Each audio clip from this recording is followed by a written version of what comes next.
کہہ دو جناب محمد رسولullah سلم کی بارگاہ اقدس میں درود و پاک اس قدر پڑھے جس طرح رب کائنات نے ارشاد فرمایا ہے کہ قیامت کا دن ہوگا، نفسی نفسی کا عالم ہوگا، نہ باپ بیٹے کا ہوگا، نہ بیٹا باپ کا ہوگا، ماں بیٹی کی نہیں ہوگی، بیٹی ماں سے جدا ہوگی، ہر آدمی ایک دوسرے سے دور بھاگتا ہوا نظر آئے گا۔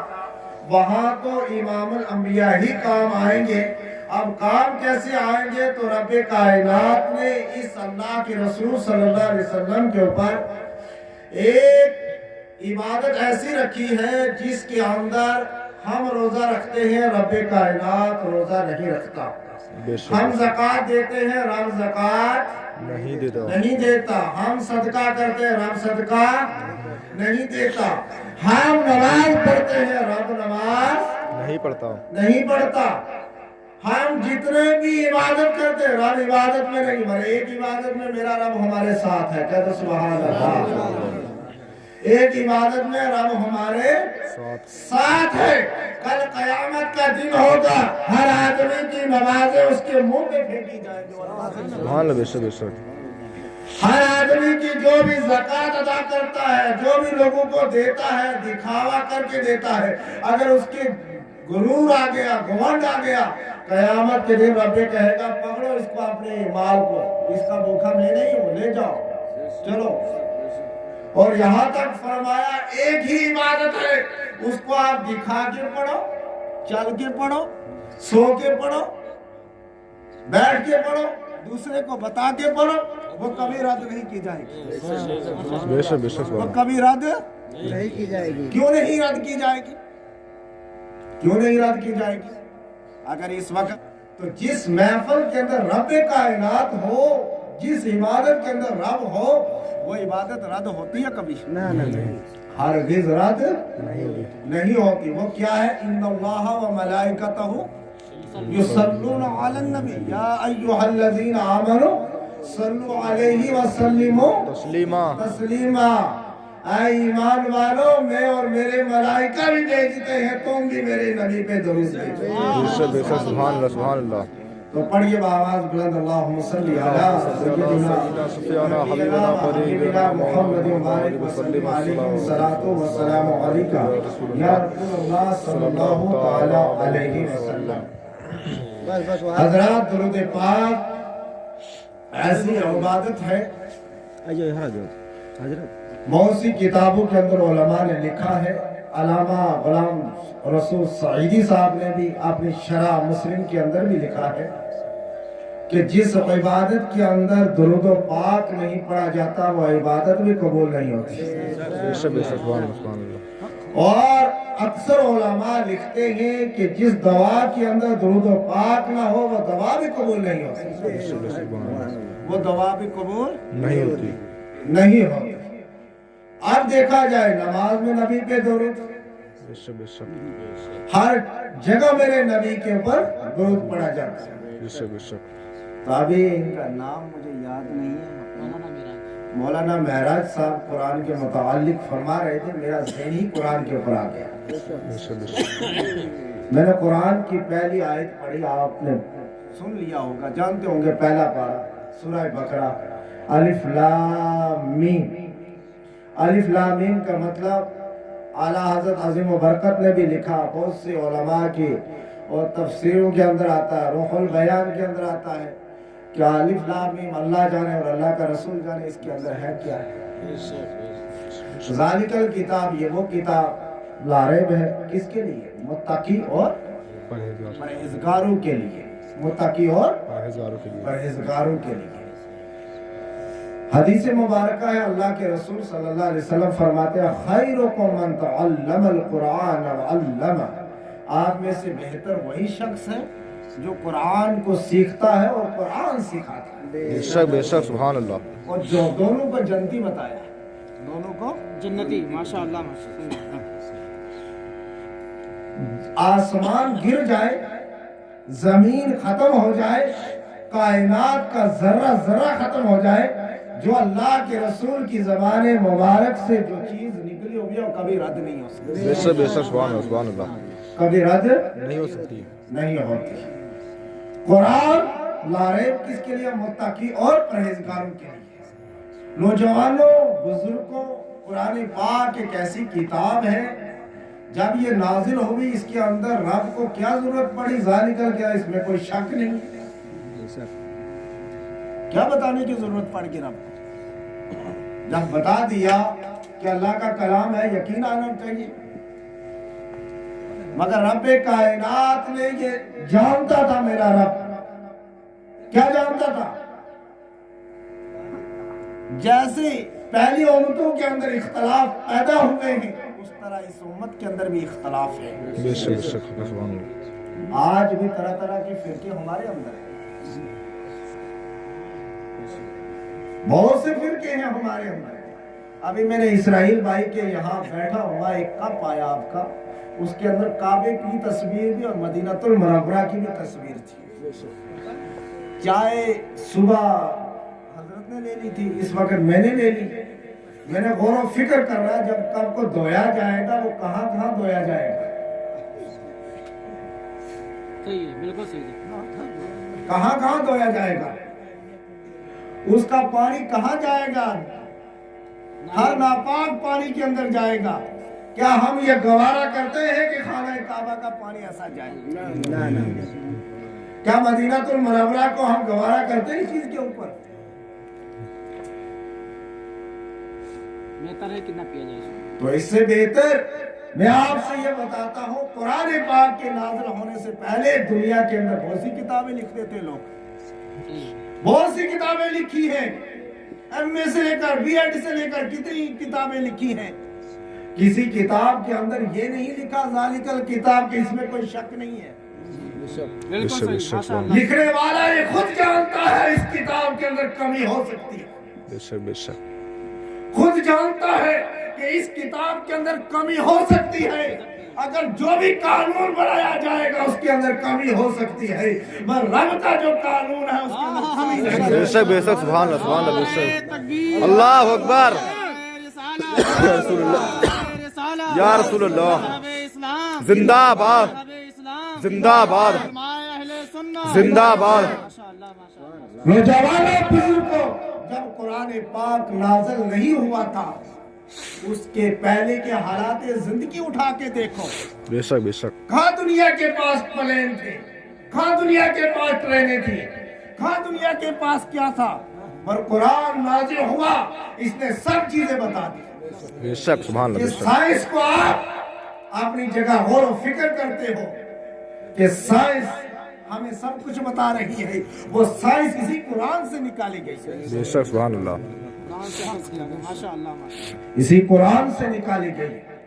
जब कुरान नहीं आया था तो इस कौम को लोग, जब कुरान नाजिल होने लगा तो अरब के वो यहूद और नसारा उनको जुलाए अरब का खिताब देने लग गए थे। जो लोग कुरान पे अमल करते हैं उनको जुलाए अरब का खिताब दिया गया था और उनको बेवकूफ समझा जाता था, उनको नादान समझा जाता था और उनको ये कहा जाता है ये ऊँटों की मींगलों के अंदर खेलने वाले शख्स हैं।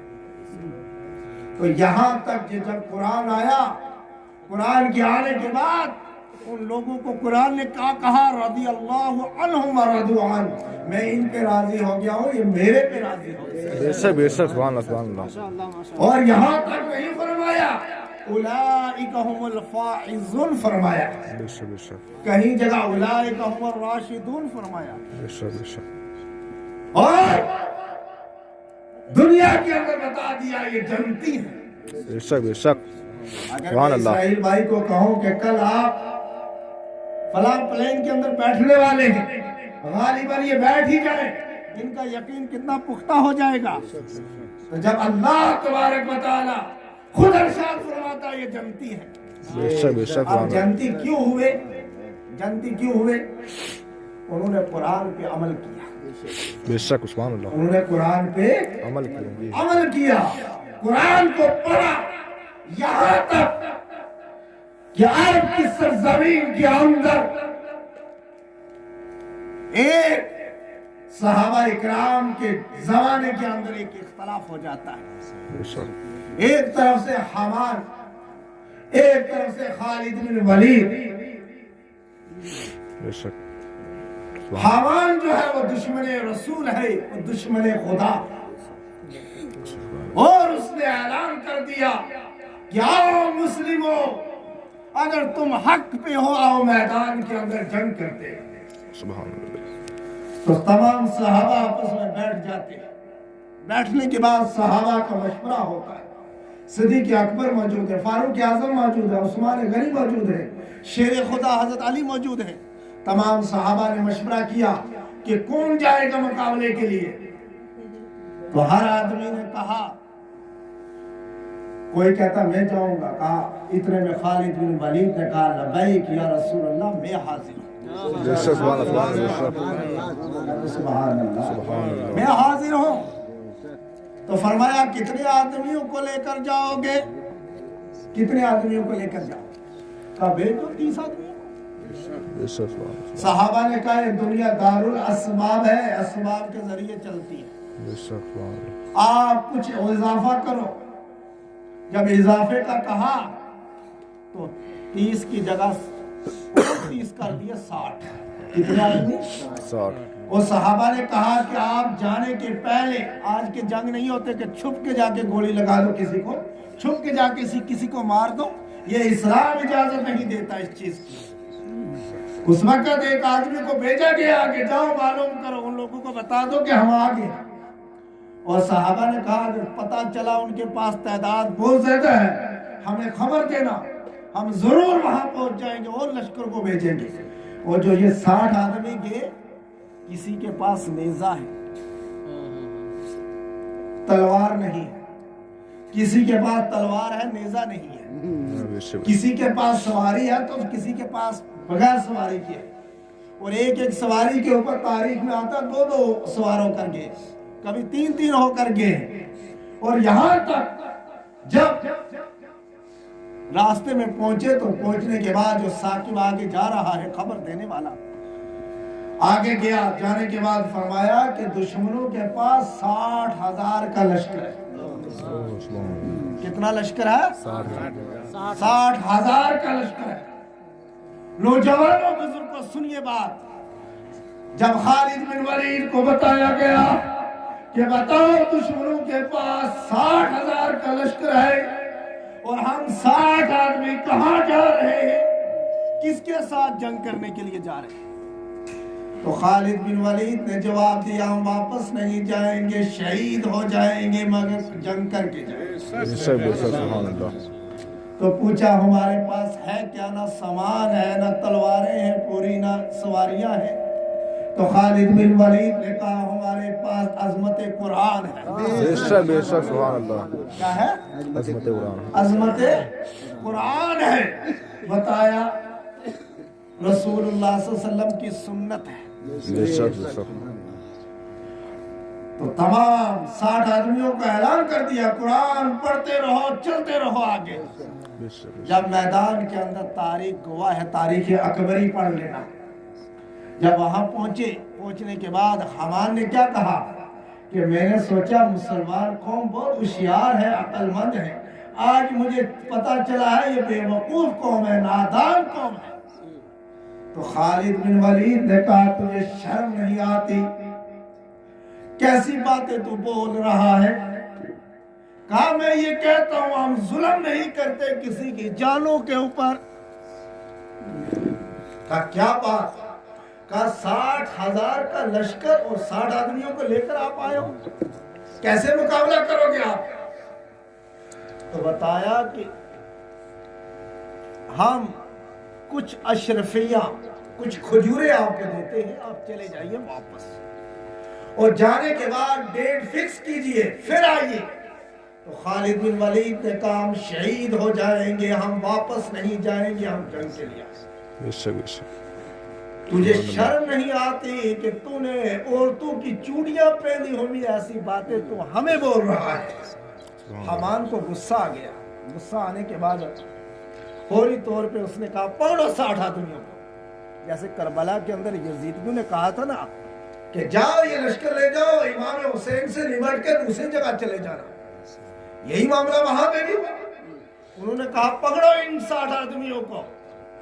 تاریخ گواہ ہے کہ 60 آدمیوں کا جب جنگ شروع ہوئی تو 60 آدمی 60,000 پہ بھاری ہو گئے.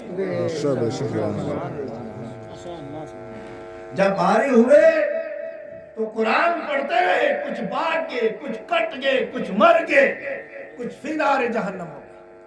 اور یہاں تک کہ آخر میں یہود و نصارہ بھاگے, میدان خالی ہوا, ان 60 آدمیوں کی فتح ہوئی, چند آدمی شہید ہوئے اور واپس آئے. یہ خالد بن ولید رضی اللہ تعالیٰ عنہ نے کیا بتایا عظمت قرآن کی بات. بے شک سبحان اللہ. نوجوانوں بزرگوں, جس چیز سے ہم بھاگ رہے ہیں, ہر جگہ ہم پریشان ہو رہے ہیں, گھروں کے اندر ہمارے یہاں پریشانیاں ہیں. ہر آدمی کہتا میں بیمار ہوں, کوئی کہتا ہے میرے گھر میں یہ چیز آ گئی ہے, کوئی کہتا ہے میرے بچے کی طبیعت خراب ہے. سنیے, عراق کی سرزمین کے اندر ایک اللہ کا ولی تھا, اس کا نام منشی علیہ رحمہ. کیا نام تھا؟ منشی علیہ رحمہ. بہت بڑے مانے ہوئے ولی تھے, اور وہ ولی کیا گورنمنٹ کی ملازم بھی تھے. اور یہاں تک کہ آدمی جو ملازم ہوتے ہیں ان کا کارڈ ہوتا ہے جیب کے اندر, وہ کارڈ لے کے چلتے ہیں کہ میں ملازم ہوں, میں فوج میں ہوں, میں پولیس میں ہوں. تو جب لے کر جا رہے تھے راستے میں ایک میت ہو گئی. راستے میں ایک میت ہو گئی. ایک بوڑھا آدمی کا انتقال ہو گیا. انتقال ہونے کے بعد انہوں نے کہا چلو جنازے میں بھی شرکت حاصل کر لیتا ہوں. جب گئے تو جنازہ تیار ہوا, جنازہ لایا گیا تو اتنے میں اعلان ہوا کہ اس آدمی نے وصیت کی ہوئی ہے کہ میرا نماز جنازہ جو اللہ کے ولی ہے منشی علیہ رحمہ وہ ادا کروائیے. تو انہوں نے بتایا کہ جب سب لوگوں نے کہا وہ تو یہاں موجود ہے, کہا منشی علیہ رحمہ ہی جنازہ کروائیں گے. جب جنازہ تیار ہوا, جنازہ ادا کروایا, اجازت لی, جنازہ ادا ہوا, دعا ہوئی. جب قبر کے اندر اتارنے کا ٹائم آیا تو منشی علیہ رحمہ نے اس میت کو قبر کے اندر اتارا. اتارنے کے بعد جب قبر کے اندر اتارا تو جو ان کا کارڈ تھا وہ قبر کے اندر گر جاتا ہے. اب قبر کو بند کیا جاتا, اوپر مٹی ڈال کے لوگ چلے جاتے. منشی علیہ رحمہ کو یہ خیال نہیں رہتا میرا کارڈ کہاں ہے. جب وہ اپنی ڈیوٹی کے پاس مقام کے اوپر پہنچے تو دیکھا وہ کارڈ غائب ہے. انہوں نے خیال کیا کہ میرا کارڈ فلاں قبر کے اندر گر گیا ہے. جب اس قبر کے پاس گئے تو آس پاس کے لوگ تمام جمع ہو گئے. کہا کیا ہوا؟ کہا میرا کارڈ گر گیا ہے. میں ایک ملازم ہوں, یہ دنیا دار الاسباب ہے, کچھ ذریعہ ہے میرا, روزگاری کا مسئلہ ہے, وہ کارڈ نکالنا ہے. لوگوں نے کہا آپ اللہ کے ولی ہو, آپ گھبرانے کی کوئی بات نہیں, ابھی مٹی ہٹا دیتے ہیں اور ابھی میت کے پاس سے کارڈ نکال لیتے ہیں. جب مٹی کو ہٹایا گیا, جب قبر کے اوپر جو تخت وغیرہ تھے وہ ہٹائے گئے تو قبر کو دیکھتے گلاب کے پھولوں کے ساتھ بھری ہوئی. گلاب کے پھولوں کے ساتھ بھری ہوئی قبر. تو منشی علیہ رحمہ کو کارڈ کو بھول گئے اور فوری طور پہ اس شخص کے گھر پہنچ گئے. اس شخص کے گھر پہنچنے کے بعد فرمایا اے عورت بتا اس آدمی کا عمل کیا تھا. اس عورت نے کہا یہ پڑھا لکھا نہیں تھا.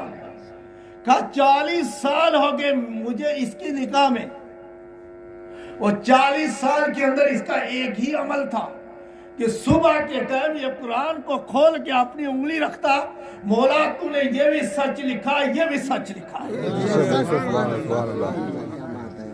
نوجوانوں, بزرگوں, ساتھیوں, جب قرآن کو دیکھنے والا, قرآن کو دیکھنے والے کی قبر کا یہ عالم ہو سکتا ہے, قرآن کو پڑھانے والے, قرآن کو پڑھنے والے کا عالم کیا ہوگا. بے شک سبحان اللہ, سبحان اللہ.